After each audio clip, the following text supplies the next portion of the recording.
want justice. We don't want to stay in Nigeria. We are holding him perpetually, using the judiciary or judicial, what do I call, subterfuge to keep the trial. And everybody who knows what they are doing understand that it's not a judicial matter. So Nnamdi is essentially a political prisoner. He's a political hostage.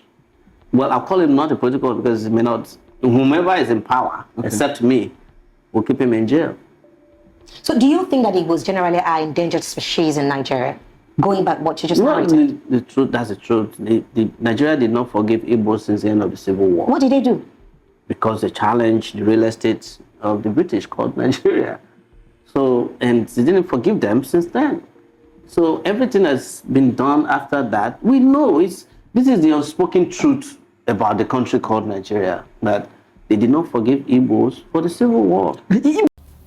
Nnamdi Kanu, the leader of the indigenous people of Biafra's case, resumes today, being 14th of May 2025, as the cross-examination of the DSS witness continues by Nnamdi Kanu, lead counsel, asking the DSS to provide certain information and documents resulting to the incriminating or indictment of Nnamdi Kanu.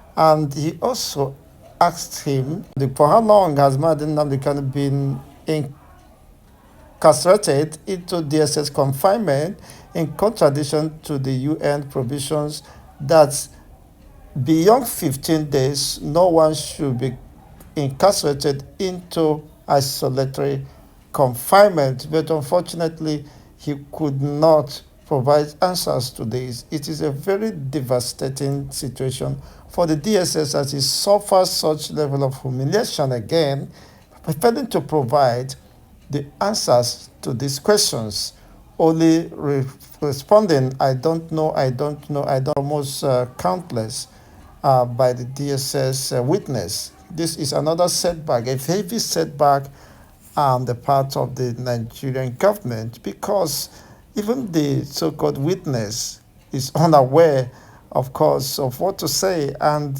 is not even deterred to whatever he claims to have been witnessing or standing as a witness. It's quite unfortunate today that Nnamdi Kanu legal counsel felt so embarrassed that someone calling himself a witness has no answers to the questions posed to him. Is a very disturbing development, honestly. And that is a clear indication that Nnamdi Kanu is only passing persecution, political persecution, and nothing less of this. It's a very disturbing development, as we can witness today from the court proceedings. After all process of the cross-examinations, the judge has to adjourn the case until 21st to 22nd of May for further hearing and, of course, possible ruling of judgment regarding this development. Nnamdi Kanu, in contradiction to the UN Charter or provisions, has been detained against his own will, and that is an indictment to the Nigerian government and the lead counsel of the federal government of Nigeria, failing to establish substantive evidence against Nnamdi Kanu.